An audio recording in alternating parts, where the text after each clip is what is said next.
गिद्धहरू रुखमा टन्नै छन् साथीहरू। कोही तलपट्टि चरिरहेका छन् भने कोही माथिपट्टि छन्। कोही गिद्ध यहाँ तलपट्टि बसिरहेका छन्। यहाँ हेर्नुहुन्थ्यो उसमा गिद्धको संरक्षण भइरहेको छ। हाम्रो गौशाला माथि भएको कारणले गर्दा कोही चौपायाहरू पनि यहीँ पल्टाइदिने त्यो तलको रुखनिर आएर अड्डिन्छ त्यहाँ भने हामीले अहिले यो भाँडामा यहाँ चाहिँ गिद्धको आहारा ल्याएर राखिदिउँ साथीहरू।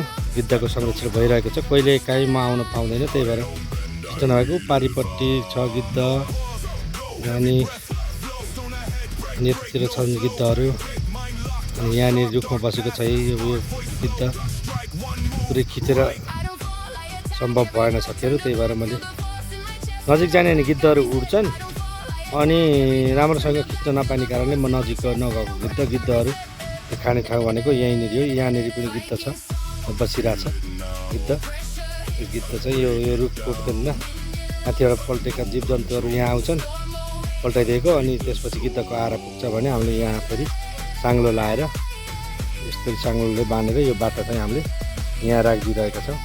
हामीले चाहिँ पाराको हड्डी सड्डीहरू लिएर आउँछौँ। गिद्ध तल उडिरहेका छन्, सबै देख्न सक्नुहुन्छ सबै साथीहरू।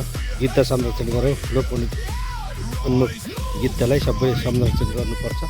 यो भावना सबैमा आउनुपर्छ। हेर्नु त कसरी गिद्ध उडिरहेका छन् तलपट्टि। धेरै गिद्धहरू छन् है साथीहरू, धेरै गिद्धहरू छन्। त्यो रुखहरूमा टन्नै छ गिद्धहरू।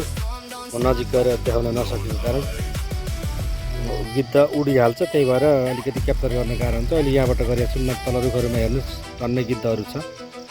गिद्धको जे होस् यहाँ संरक्षण भइरहेछ है साथीहरू। गिद्ध संरक्षणमा म लागि परेको छु। यहाँ गिद्ध रेस्टुरेन्ट स्थापनादेखि लिएर होर्डिङ बोर्डहरू गाड्ने काममा लागिपरेको छु। अब कहिले हुन्छ यो काम मलाई पनि थाहा छैन। सम्बन्धित निकायले अनुमति दिएपछि मात्र हुने हो। सबै साथीहरू कहाँबाट कसले हेरिदिनु भयो सबैलाई नमस्कार।